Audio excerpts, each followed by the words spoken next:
The Night of the Green Dragon by Dorothy Dixon. 1. A Bad Dream. Somewhere, a telephone was ringing. Howard could hear it in his dream, but it didn't wake him up.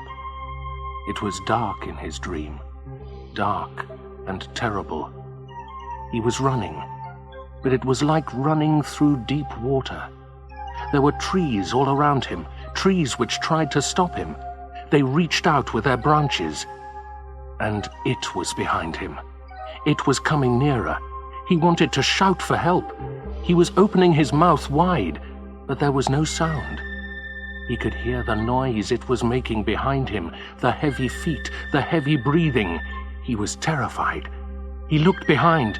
He could see it. He could see the burning eyes, the yellow teeth. Oh no, it was coming nearer. A few more steps and then... The telephone was still ringing. "Don't answer it!" Howard shouted. Suddenly he was awake. His body was hot and wet. The bedclothes were nearly off the bed. He was awake and safe. It was only a dream. He tried to pull the bedclothes back onto the bed, but something was wrong. His arm felt strange. He lifted his head and looked. Beside his bed there was a metal pole. There was a tube coming from it. His arm was tied to it. He let his head fall back on the bed. Then he knew what it was. He was in hospital. But why? He was probably a patient. He was ill or hurt. Maybe he had been in an accident. He tried to think, but he couldn't remember. This happened sometimes after accidents, people said. You forgot what had happened just before, but... Howard felt cold around his heart. He couldn't remember anything. Not the accident, but was it an accident? Not the hospital, not his home, or family? Did he have a family? He couldn't even remember his name. Who was he? He didn't know. He lifted his head again and looked to the right. He was in a hospital ward, a long room full of beds and other patients, men who were sleeping or reading. At one end he could see a nurse. She was speaking into a telephone. Was that the telephone he had heard? He looked to the left, and he became still with fear. A man was sitting on a chair just by his bed. There was something in his hand, a magazine or a book. His head had fallen forward, and he was asleep. Who was he? What was he doing here beside Howard's bed? Was he a guard? The man seemed to feel Howard's eyes on him, because he lifted his head, stood up, and looked down at Howard. "So you're awake, Mr. Blake," he said, and his voice was ugly. "Have you had a good sleep? How's your head? Is it still hurting?" "Who are you?" said Howard. His voice was very quiet. "What am I doing here?" "You've had a little accident," the man said. "There's someone here who wants to speak to you." Howard closed his eyes. Yes, his head did hurt, but it hurt inside more than outside. Why couldn't he remember? What was happening? He didn't understand.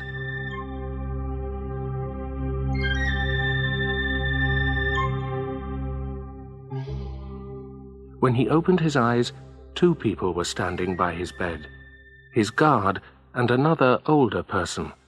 It was a woman with brown hair and cold grey eyes, wearing a dark blue suit. They were both looking serious, almost angry. But why were they angry? Were they angry with him? They closed the curtains around his bed and came inside. "The inspector wants to speak to you, Mr. Blake," said the guard. The inspector? Then these 2 were police officers. Had he been in a road accident? No, Howard knew this wasn't right. Police inspectors didn't worry about road accidents. They were too important. Then it was a crime. Perhaps he had been attacked by a thief. "Now, Mr. Blake," the inspector began. Her voice was pleasant, but it sounded cold. "Why do you call me Blake?" said Howard. He had suddenly felt this was wrong. "My name isn't Blake. It's... "Come on, Mr. Blake," the inspector said angrily. "We know all about you. Why don't you just answer our questions? You'll have to, in the end." Howard was feeling more and more worried. He wanted to answer their questions, but he could remember nothing. "What do you want to know?" he said weakly. "What time did you arrive at the house in Primrose Avenue?" the inspector said. Her voice was now hard and quick. "How did you climb to the window? What weapon did you use to hit the old lady? What were you going to do with the green dragon?" "Stop! Stop!" cried Howard. He felt sick. He couldn't breathe. He could only hear those last words. The green dragon. The green dragon. Howard groaned. The green dragon. Those eyes, those burning red eyes. And then he remembered more. Red eyes. Red blood. A pool of blood on a Chinese rug. But he was the one who was hurt. He was the one who'd been attacked violently. The detectives, of course they were detectives, began to ask their questions again. They were hard questions. They were impossible to answer. I can't, said Howard. "It's no use. I can't remember." He felt like a little boy. He wanted to cry. "You climbed into the old lady's house in the dark. She heard you and went to look. You hit her when she got to the stairs," the guard said. And then the nurse was standing beside them. "That's enough," she said angrily. "He's too ill to answer any more questions. You'll have to leave." She did something to Howard's arm. He felt himself sinking into sleep. The green dragon, the telephone, the pool of blood, the old lady. What had happened? He didn't know. But he was certain about one thing. "My name's not Blake," he said loudly and clearly. Then he slept.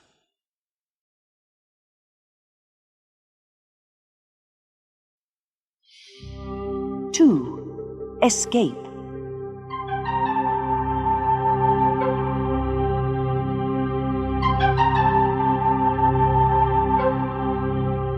Howard was still afraid when he woke up. It was night, and the long ward was silent. Yes, he was still afraid, but he was stronger, much stronger. Something was going round and round in his head. It was something the detective had said just before the nurse came. He looked around the room. Everyone was sleeping. He could see the moonlight on their beds. Moonlight! That was it. The guard had said, "in the dark." But he was wrong. It wasn't dark, it was moonlight, bright moonlight. Howard sat up in his bed. He suddenly felt excited. Was he remembering at last? But his thoughts were gone before he could catch them. He wanted to shout with anger, but he'd seen something. His arm was free. The pole and tube had gone, and the curtains were open. Then he noticed something else. The guard was not there. Howard tried to control his thoughts. What did he know so far? An old lady had been killed, an old lady who lived in Primrose Avenue, and the police thought he had killed her.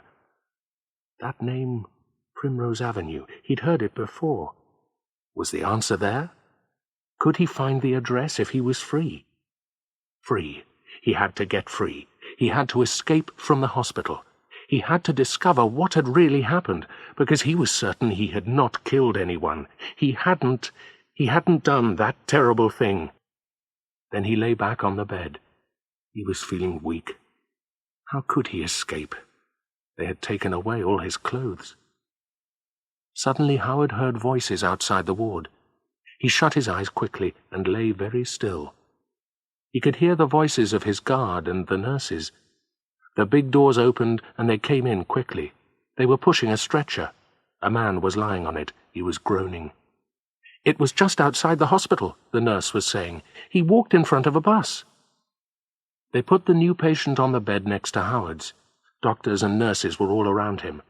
Then one of the doctors said, "We'll have to operate," and the man was taken away again on his stretcher. "I'll go and phone his wife," said the guard, and left the ward. Then it was quiet again. Howard didn't move for a very long time. Then slowly he opened his eyes. The ward was quiet. The other patients were sleeping again. He lifted his head and looked at the next bed. The man's clothes were still on the chair by his bed. They'd forgotten to take them away. He wanted to laugh. Howard got out of bed and stood up carefully. For a moment he thought he was going to fall. He shook his head. Then he felt all right. He smiled to himself.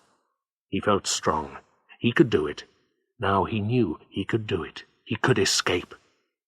He dressed in the bathroom. The man's clothes were a little too small, but he could get them on. He looked at himself in the mirror. Now for the difficult part.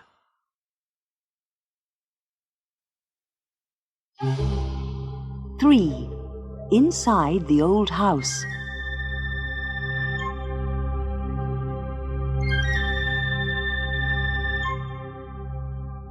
But he was lucky. He saw nobody, and nobody saw him. He walked quickly out of the ward and out of the hospital.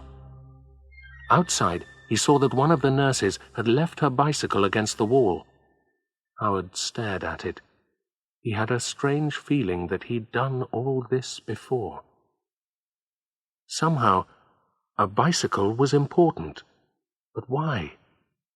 He couldn't remember. But he knew he could ride a bicycle. He shook himself, got on the bicycle, and rode away quickly. Somehow he knew the way. It was like having a map in his head. There was Primrose Avenue, and there, yes, there was the big old house. It was hidden behind trees. Howard started to walk up the drive. It was like the dream. He knew the way exactly. He was certain the answers were here, the answers to all of his questions.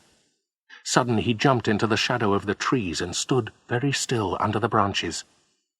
He could hear voices. He looked out slowly and saw a van, a white van. It was parked outside the house. 2 people were standing by it. They were talking. They were wearing dark uniforms. Then he saw who they were. The police. Of course. A woman had been murdered in this house, and the police were guarding it. He had to be more careful. He had to go round to the back of the house. Nobody would be able to see him there. He crept through the trees silently. He stayed in the shadows. Again, he knew the way. Here was the back of the house, and here was the drain pipe beside the balcony. He climbed up easily and opened the window. Somehow he knew it wasn't locked. He climbed in and stood in the dark. He was breathing deeply, but he wasn't afraid. The house felt warm and friendly. He felt his way across the upstairs hall with his hands. Then he started down the stairs, step by step, slowly and carefully. Suddenly he felt afraid, very afraid. But why? The house didn't feel friendly anymore. Something was waiting for him downstairs. Something evil and cruel and... Howard cried out. He was terrified. Someone was lying on the floor below. He could see a white shape with the arms out at the sides. Then the moon appeared from behind a cloud and shone through the window. Howard's legs felt weak. The body he had seen on the floor had seemed real. Was he remembering something? Or was he just dreaming it? He could see clearly now. It wasn't a body on the rug below. It was only some white marks. The police had made white marks on the floor. They had wanted to show the place the place where the body had been. There was nothing to be afraid of. But had he remembered something else? He looked again, nearer and nearer. Then he turned away. He was feeling sick. Beside the shape of the head, the rug was dark, dark with blood. Howard almost fell down the last steps. He ran across the hall. He crashed into tables, chairs, and a large, heavy wooden box. The moonlight shone on its top. It was covered with Chinese dragons. He turned away. He couldn't breathe. He had to get outside. He had to get into the cold night air. Suddenly he stopped. Voices. He heard the sound of a key in the lock. He looked around wildly. He had to hide, but where? Where? The Chinese box? No, not there. Not with those dragons. But he had to. There was nowhere else. He climbed in. The voices came nearer and stopped just by the box. It was the 2 police officers Howard had seen outside. In the box, he tried to breathe quietly. The voices were clear. "I want you to have a look around," one was saying. "You haven't been here before, have you?" "What happened exactly?" the other said. "The old lady was murdered and—" Howard thought about the police officer. Was he pointing to the shape at the bottom of the stairs? Pointing to the dry blood? But now he was speaking again. "We've got the man that did it. You know that, don't you? He wanted to steal that dragon. We think the old lady heard something. Maybe she was watching television. She came to the bottom of the stairs. He was coming down silently, and when he saw her, crash! He hit her. We don't know what he hit her with. He just hit wildly in the dark and ran back upstairs and got out through the window. But this time he made a mistake. He slipped and fell." In the box, Howard was listening very carefully to every word. Was he hearing the true story now? He thought carefully. Why couldn't he remember? In the dark, the police officer had said. No, that was wrong. It wasn't dark. But how did he know this? Why was it important? "The cleaner found him the next morning. He was unconscious under the balcony. He was sleeping like a baby, but he'd hurt his head. The dragon was on the ground beside him." Their voices were getting weaker. They were going away. Howard waited. 15 minutes, 20 minutes. Then he opened the top of the box a little. Everything was still outside, still and dark. The moon was hidden again. He climbed out. He tried to be very quiet. The room was very dark, and he couldn't see anything.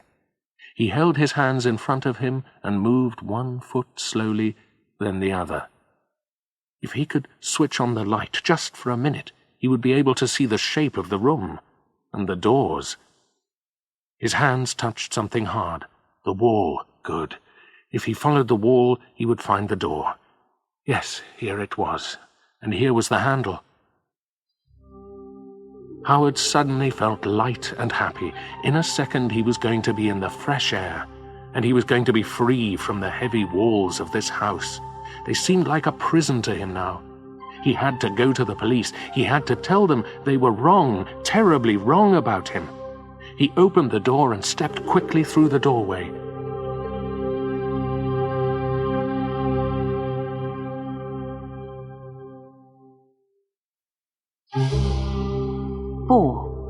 The Green Dragon.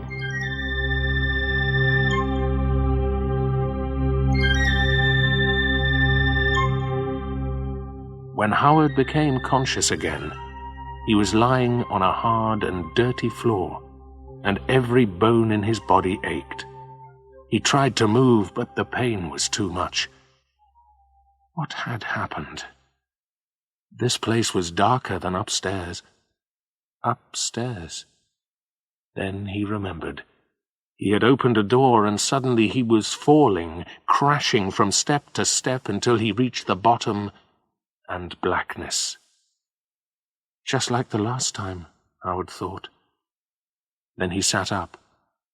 The last time. Yes, now he remembered. He had been to this house before. He had seen the old lady. She was lying on the floor in a pool of blood, but did he kill her?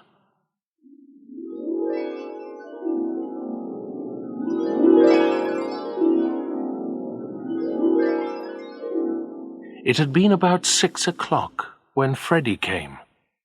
Howard was just finishing his tea. He groaned when he saw Freddie.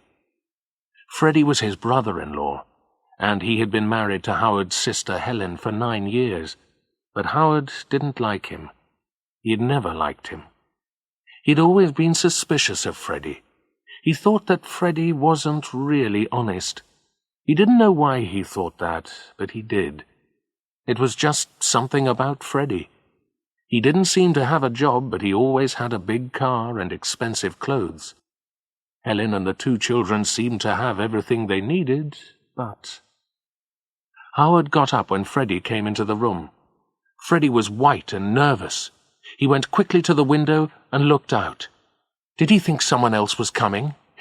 "You've got to help me, Howard," he said. "I'm in trouble, bad trouble." Howard put down his teacup. "What can I do?" he said carefully. You had to be careful with Freddie. Freddie's hands were shaking when he lit his cigarette. "I need money. A lot of money."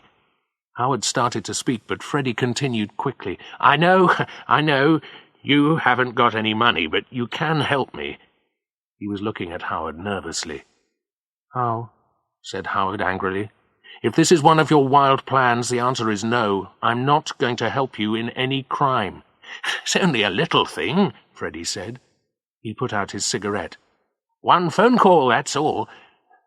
There are some men." He looked nervously out of the window again. "What men?" said Howard. "Criminals, you mean?" "It's better if you don't know," Freddie said quickly. "They're not gentlemen." The word sounded strange when Freddie said it. "When they're angry, they're dangerous. Very dangerous.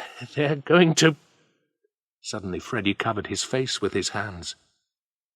Howard saw that he was shaking and jumped to his feet. He put his hand on Freddie's arm. Maybe he didn't like Freddie, but he was his brother-in-law. Freddie looked up. He was terrified. "You've got to save me, Howard," he said. His voice was shaking. "You're the only friend I've got. If they don't get their money soon, they'll kill me." For a few minutes he could not continue. He was too frightened. "If I'm killed, what will happen to Helen? And the children?" he whispered. He knew just how to hurt Howard. "No husband? No father? Soon there'll be no house, no money, they'll be out on the street." His voice was getting louder and louder. All right, said Howard. He was trying to stay calm. "What do you want me to do?" Freddie's plan was easy, and it didn't seem dangerous for Howard. "There's an old lady," he began.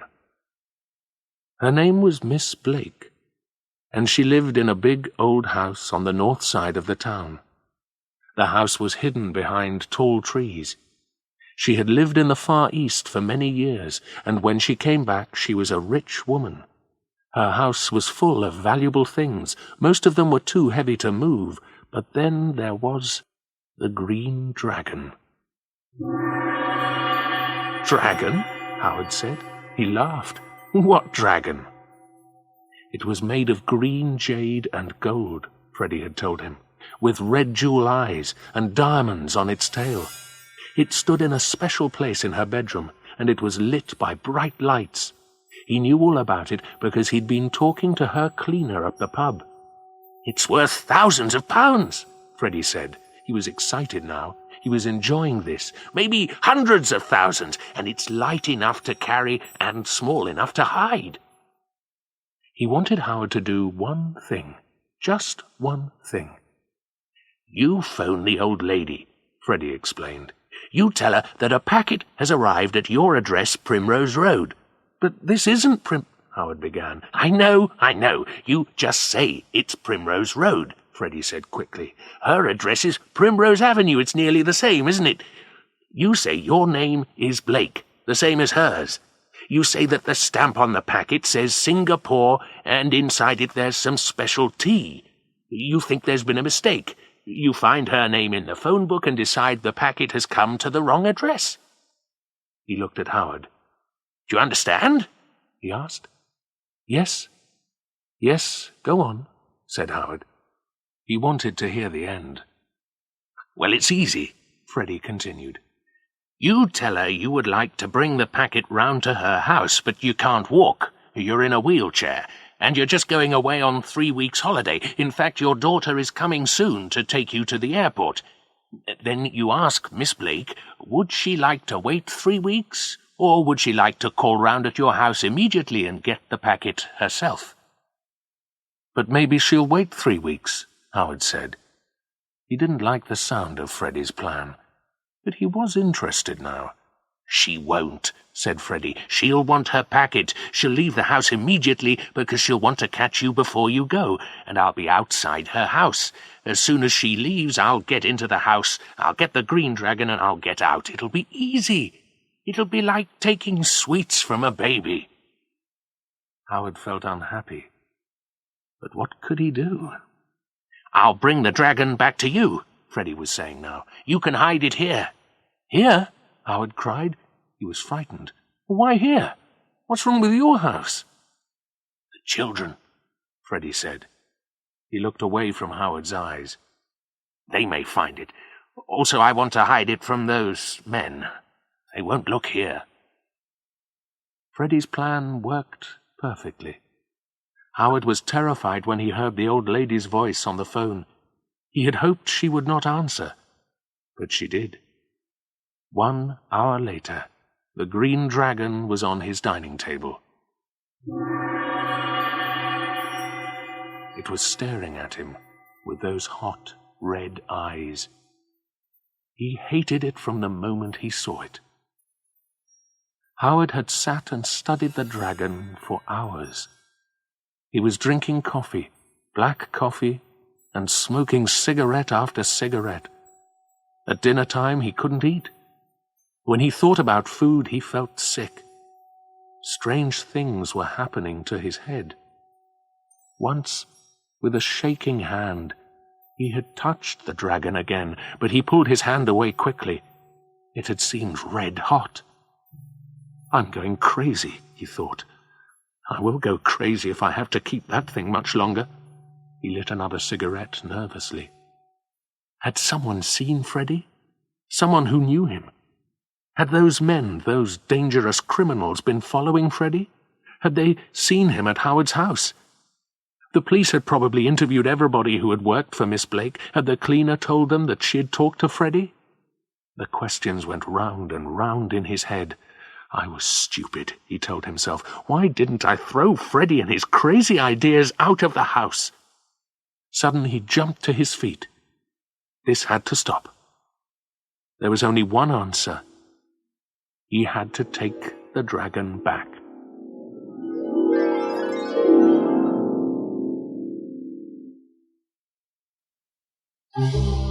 Five. A Body in the Moonlight.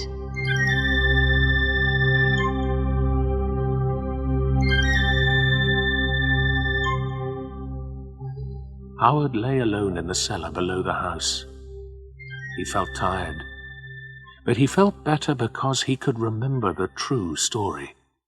It was like living through the story again, the fears, the terrible moments, like the moment when the police stopped him. "Yes," he thought, "I remember."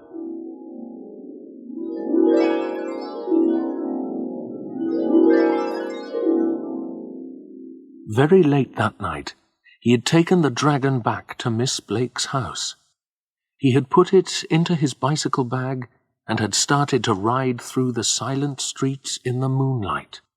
Moonlight! That was unlucky. It had been dark earlier. Well, he couldn't do anything about that. He had turned into Primrose Avenue, and there was a police car. The two officers in the car were immediately suspicious of this lonely cyclist in the early hours of the morning. They stopped him and asked what he was doing. "I'm going to my mother's," said Howard. He was shaking inside. "They phoned me and said she was ill." The police officer wanted to help. "Leave your bicycle," she said. "We'll drive you there." No, said Howard. He was feeling hot and uncomfortable. My mother's house is just here, around the corner, but thank you. Thank you very much." He got on his bicycle and rode away. He heard the police car's engine. He didn't look back. The sound of the police car moved away. Howard breathed normally again. A few minutes later, he found Miss Blake's house. It looked strange and frightening in the moonlight. It seemed to be waiting for him. Was it a trap? For a moment, Howard wanted to turn back, but he told himself not to be silly. It was late. The old lady was asleep. He didn't need to be afraid. Freddie had told him that he had dressed like a window cleaner and had climbed up his ladder to a balcony. The balcony led to the upstairs hall. He had planned to break a window, but he found the window was open. Now Howard saw the same window. He had no ladder, but there was a drain pipe. He could climb it. Soon he was inside, and he was standing at the top of the stairs in the moonlight. He was looking down. He mustn't wake Miss Blake. He must leave the dragon somewhere, perhaps on the table in the hall. He could see it below him. Then his heart froze in his body. There was someone lying at the bottom of the stairs. A body. A real body. And the moonlight was shining on the pool of blood. And then he had run, back to the open window, to the drain pipe. The dragon was still in his hand. He started to throw it away with a wild cry. He slipped. The air was rushing past. The dragon was falling with him. Its eyes were staring. Its mouth was open, and its teeth were shining. Was it screaming like him?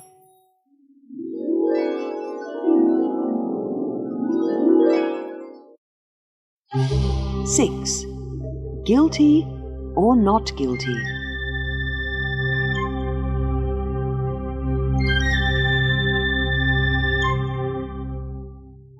It wasn't a dream, Howard told himself now, in the cellar. It really had happened. He had seen Miss Blake's body, but he hadn't killed her. She was already dead when he first saw her. He thought about the dragon again. He could almost see those red eyes shining in the dark. Then Howard went cold inside. There were eyes shining in the dark. Here, in this cellar. They were watching him. Dragon's eyes? No. Rats. He was terrified of rats. He felt around with his hands and found some pieces of wood. He threw them at the shining eyes and shouted as loudly as he could.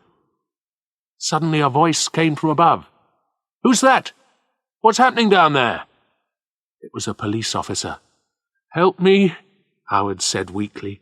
"Please, help me."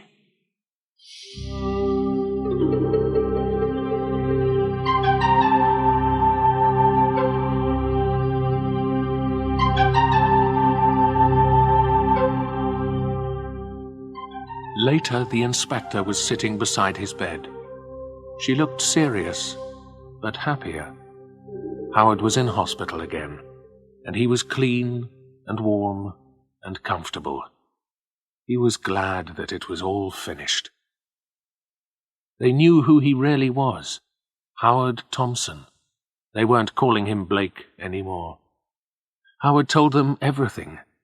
Well, nearly everything. He couldn't say anything about Freddie. He was thinking of his sister Helen and the children. He didn't want to hurt them. "Yes, I stole the green dragon," Howard told the inspector. "I tricked the old lady with my story about a packet of tea, and she left the house." "Oh, yes?" said the inspector and stared at him. We found a note. Miss Blake left it by the telephone. It said, Mr. Blake, Primrose Road. Your story isn't quite true, is it? You tricked the old lady, yes. But she let you into the house that evening. She didn't leave the house. And when she tried to stop you from taking the dragon, you— No, that's not true. It was afternoon, not evening. Howard had to stay calm. He had to say he was the thief, not Freddie. He spoke slowly, carefully. She left the house in the middle of the afternoon. I went in and stole the dragon. That's what happened, Inspector. I didn't kill her. I couldn't kill anyone. She was already dead when I saw her for the first time. Already dead? The inspector said quickly. Yes, Howard saw that he'd made a mistake. He had to explain. I went back that night, he said. You went back? The inspector didn't believe him. Why did you do that? I wanted to return the dragon, Inspector. The words sounded weak and stupid. I was afraid of it. I don't know why, but it terrified me. Oh, yes, said the inspector again, and looked hard at Howard with her cold grey eyes. She was silent for a long time. Howard tried to think of something. What could he say? He had to show the inspector that he was not guilty of murder, but he could not find the right words. I suppose it's just possible, the inspector said. Perhaps the old lady went upstairs that evening and found the dragon was missing. Then perhaps she rushed to the telephone for help and fell down the stairs and hit her head on the hall table at the bottom. Yes, said Howard, that's it. She was killed by her fall. Don't you see, Inspector, I didn't kill her. The inspector was still looking at him suspiciously. Howard thought hard. Somewhere there was an answer. But you were there, the inspector was saying. You say you went back to the house that evening. You were in the right place at the right time, weren't you? Time? Howard sat up and smiled. What time, Inspector? He said. He was excited now. What time did Miss Blake die? The doctor says it was about 8 o'clock in the evening, said the inspector. When it was dark, said Howard. When it was still dark, before the moon had risen. But I was seen near her house in the moonlight at 2 o'clock in the morning. If I was a murderer, I wouldn't go back there, would I, Inspector? Who saw you? Said the inspector, still suspicious. Friends of yours? I don't think I'm going to believe any friends of— You'll believe these people, Inspector, said Howard quickly. 2 police officers in a police car saw me in Primrose Avenue. Right place, right time, Inspector. Howard felt pleased with himself. He lay back on the hospital bed and smiled. But the inspector hadn't finished. I've got something here. I want you to see it, she said. She opened a box beside her chair and lifted something out. Howard's face went white. The inspector was holding the green dragon in her hands. It doesn't look very important, does it?